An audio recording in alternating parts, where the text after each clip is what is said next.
Hi everybody, it's great to be back here again. Tomorrow it's Friday.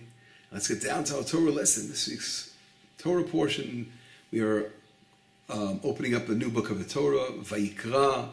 Wow, it's amazing. Time is flying. We're getting ready for the Passover holiday, preparing our homes, cleaning, and of course, we enjoying the spring beginning to show its colors. There's a lot to look forward to. Before we begin our lesson, I'd like to say it is dedicated to my dear friend Aaron Chacham and his wife Hodaya. His wife gave birth last night, not to one child and not to twins, not to triplets, but to quadruplets. Yes, quadruplets. This reminds us of the book of Exodus when our rabbis teach us that women were giving birth to 6 in one shot. So he wasn't quite there, but he was almost there. But anyway, 2 boys and 2 girls, and they're very, very healthy, thank God, and we hope that they'll be strong and look forward to the for the Brit coming up, the 2 Brits coming up, whenever that happens, and we'll look forward for that. We should know that the word covenant, Brit means covenant, and that's going to be the topic of our lesson today. A short discussion, try to understand a little bit about the covenant of salt. If you look in Leviticus chapter 2, verse number 13, we see that the word salt is mentioned 4 times, and what is this salt covenant? The Torah says on all your sacrifices you must salt them, and it says you shall not stop this covenant of salt forever. This covenant of God. What is it all about? What is the covenant of salt all about? There are 2 other times in the Torah that it's the covenant of salt is mentioned in this way. One is in Numbers, when it refers to the bring down the verse of here, Numbers 18, verse number 19, referring to the gifts of the priesthood. There again, it's the covenant of salt is used as a salt covenant. And the 3rd time is mentioned in Chronicles regarding King David in chapter 2, verse 13, referring to King David's kingdom lasting forever as a covenant of salt. What is this concept, covenant of salt? What does it mean? In reality, Rashi right away sort of hints to something very deep. And Rashi says, and we'll read his words, he brings down a midrash. And Rashi, this from the Sifri, Rashi says, Shehabrit kuruta lemelach, because there was a covenant with salt from the 6 days of creation. Shuftechu hamayim hatachtonim likarei v'mizbeach b'melach. The lower waters were promised to be offered on the altar. And together with offering the water offerings on the holiday. What is Rashi hinting to about 6 days of creation? There was a promise made to the salt that's going to be offered on the altar. The lower waters, what does water and salt have to do with one another? But in reality, Rashi is hinting to something very, very deep, and Nachmanides expands on this, is the fact that salt has a very special quality in that on one hand it can be used to preserve. We know we take salt a lot of times, you want to preserve meat with it, you want to preserve other fish, for example. So salt has the ability to preserve something, to watch over something. On the other hand, it has the power of destruction, right? Too much salt is obviously, a person can't live on drink salt water. He's not going to live from that. We can't survive on salt water. If we put salt in the ground, we're going to destroy the crops. So salt has the power of destruction. So what it is, it can preserve and it can destroy. Salt has the power of fire, because we know, according to Jewish laws of kosher laws, if we put salt, it's like considered like a fire in a way. And if you put something with salt, it's sort of like with milk, with salt and meat, that salt's going to cook them together. Obviously, you can't do something like that. I'm saying it's a form of what's the word? If you're taking pickles, you want to pickle something. So you put salt on it to pickle it. It preserves them, right? On the other hand, it's a powerful fire in it. We know salt can make something also hot. So it's something that has a certain quality of fire. On the other hand, water has a quality of it. Sort of flows, it's very calm, or it could be also, obviously too much water, people, God forbid, can drown, the water can be too stormy and whatever. But water in reality reflects always chesed, Salt has more of a connotation of din, judgment, and water more of chesed. And it's very interesting that they both combine together, that salt dissolves in water, as we all know. Sodium chloride dissolves in water, H2O, because of obviously the ionization of the salt within the water. It pulls apart the molecule, and then it becomes one solution, a salt solution, a saline solution. This is very interesting. It's a very deep concept. So the Ramban Nachmanides, and that's really explaining really what Rashi is referring to, the covenant in 6 days of creation, was that salt is sort of contains within it, the Nachmanides says, all the attributes. Now what are these attributes? As we know, in the Kabbalistic teachings, there's 3 lines. There's a line of judgment, a line of chesed, which means love and kindness, and a line of rachamim, mercy. And those 3 lines represent everything in the universe, just like we spoke about many times, how the universe, atoms and protons and neutrons. We know, of course, there are quarks and subatomic particles, the weak 4 forces in the world, the gravitational force, all these things in the way particles work in the world. Things are divided up into different forces in the world. But in the same light, obviously, we have spiritual entity. Like the science is always trying to find how they were blown away in the beginning when they found, now they're finding the Higgs particle, whatever it is they discovered that a few years ago. They're always finding something new. The world is now according to science, the most updated physics, it's more of a field than particles, whatever. This kind of understanding is trying to take something and break it down to its entities. Keep breaking it down. Try to say, what's the smallest thing we can actually find in matter? Very interesting, of course. But in Torah, our rabbis have taught this, from the prophets, the Kabbalistic teachings, that the world is broken down into spiritual entities. So everything's really made out of, if you go to the most spiritual level of all these things that keep going down into the matter, breaking it down, eventually you get to touch upon with the spiritual making of everything. And we call that the Sfirot. And those are the Sfirot. And the Sfirot are 10, of course, we know the 10 major Sfirot, and they're divided into different parts. There are 3 major lines of Sfirot, 3 lines. Chesed, love and kindness, judgment, and in the center, mercy. Now these 3 lines are reflected within the salt, and that's the deep message of Nachmanides, who was a great Kabbalist, and Rashi was hiding. He was a great Kabbalist, but he hid it. Very rarely mentions Kabbalistic teachings, but it's there if you look for it.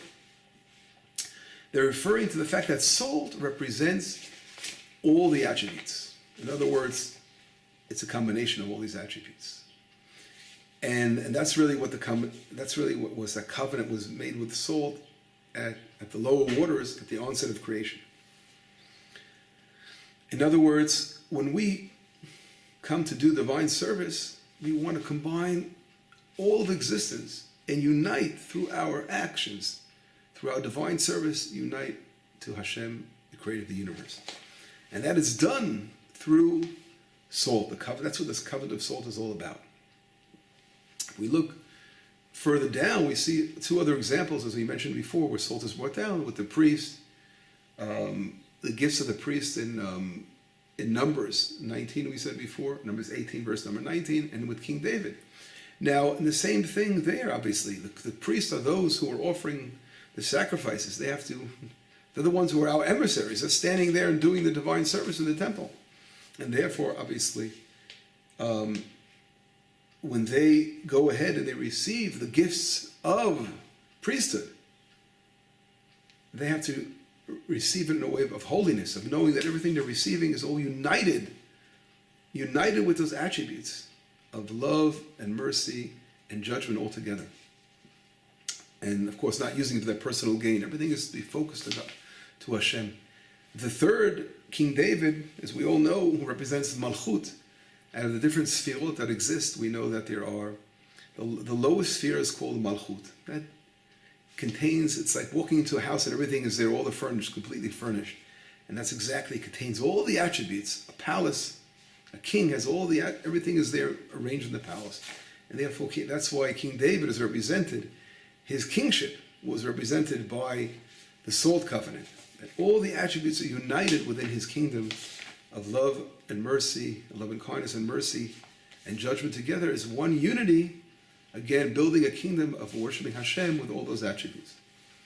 I think if we know, we spoke about it before, that when the Torah mentions something for the first time, we know that it really reveals the meaning of it. And we see the first time the word salt is mentioned in the Torah is when there's a war between the 4 and 5 kings in the world. The first world war in the world, when Abraham comes along, and of course he rescues his nephew Lot, and they all get together. And they battle with one another. And it says, and if I can bring down the verse, as a matter of fact, it's mentioned in Genesis 14, and it says in verse number 1, 2, and 3. And it says, Vayibi Amafel, the days of Amafel, the king of Shinar. I'm not going to go through all the kings. And then in verse 2, it says they made a war against the other kings. And then verse 3, it says, Kol Eila Chavu El Emeka Sidim. They all got together into the valley of Sidim, which is Yam HaMelach, which is the sea of salt. Here's the first time the word salt is mentioned. Later on, just a few verses down, it calls the sea of salt, Yam HaMelach is called another word, Emek HaShaveh, the valley where everyone is shaveh, equal, which is very, very interesting. So we have here 3 different names for the Dead Sea over here, that area. One is called Melach, salt. One is called Sidim, which comes from a field. And one is called Shaveh, equality, equal. And here I think in the Torah is really hinting right in the beginning of the Torah to this concept that when this war in the world, here's a major world war. Each side is trying to pull to one of a certain attribute. That's judgment. One is pulling to judgment. One comes from that, and one comes from the other side, from chesed it could be. They're standing up for what's good in the world. And eventually, everything's supposed to lead to unite all the forces of the world to Emek HaShaveh, to one valley where everyone's equal. In other words, God is trying to say in the world, we have to look out when there's a war in the world. A lot of times, there are, obviously it's wars caused by disagreement over different things. But in reality, there are wars, small wars going on between individuals. In other words, arguments and fighting all the time. A war is brought about when there's a lack of agreement, when there's no unification between the sides. And whatever the reasons might be, sometimes obviously war is very important. We have to go against the evil in the world and knock the evil out of the world for sure. But the point I'm trying to make over here, I think, the Torah is trying to teach us, is that if you read Rashi, the commentary on regarding the Emek HaShaveh, he's saying all the kings that got together and they made Abraham king over them. In other words, there's something about unification when it's talking about melach, salt. Right away, it has a power of unifying, has a power of destruction, as we saw before, can create wars. But that power of destruction can be turned into unification. And that's what happened. All the nations of the world realized that Abraham was there. He was the light of God in the world. So when even evil nations killing one another, when they realize and they finally find a light to hang on to lead them. We're talking about rectifying the most evil people in the world. This is what Abraham tried to do in Sodom, right? They were so evil, but he was praying for them, because Abraham had the ability to try to take all these evil forces in the world and rectify them and bring them back. Right? He tried his best. He failed in Sodom. God said certain times it can't happen. But in reality, that's what's going to happen at the end of days. At the end of days, all the evil in the world is going to be rectified. By the power of goodness in the world is going to be so powerful, the light of God is going to shine so powerful in the world, that all the evil is going to disappear in the world. And that really is part of the whole redemption process. And this is what the covenant of salt is all about. That salt that could be the power of destruction. When it dissolves in water, we can sweeten the salt. There's by adding more and more love and kindness, the water becomes neutral. The salt becomes neutralized. The more water, the more love and kindness you get. The salt, the flavor of salt gets more matun, as we say in Hebrew, more relaxed, more controlled. But it's always good. You have to have a flavor of salt. It's not, we don't give up the flavor of salt completely. We always have to have some flavor of that salt in there, because you need to have all the attributes. But obviously judgment is one extreme. Too much of water, with too much love and kindness, is also one extreme that could be not good. We have to have the middle road. When you combine both forces and you reach that middle road, then we are combining all the attributes in the way they should. That's really the three lines of Chesed, Gvura, Tiferet. We're referring to Chesed, love and kindness, Gvura, might, and Tiferet, which is the middle road, as we spoke before. With this, I think we can wrap up the point we're trying to make. When God was saying, on all my sacrifice, I want you to put salt on. In other words, I want you to come to me with all the different extremities, with all these extreme, what's it called, sides that you have. I want you to combine them all, unite all the forces, and love, show your love to God and unifying everything you have for the sake of God. And this will bring about all the forces of the world will be focused and brought back to God and eliminate the evil in the world. But anyway, this is a little deep concept. Hope we made some justice to it. Have a wonderful Shabbat. We'll be in touch. Shabbat Shalom. And we'll catch each other, God willing, next week. Shabbat HaGadol, the great Shabbat before Passover. Bye-bye, everybody.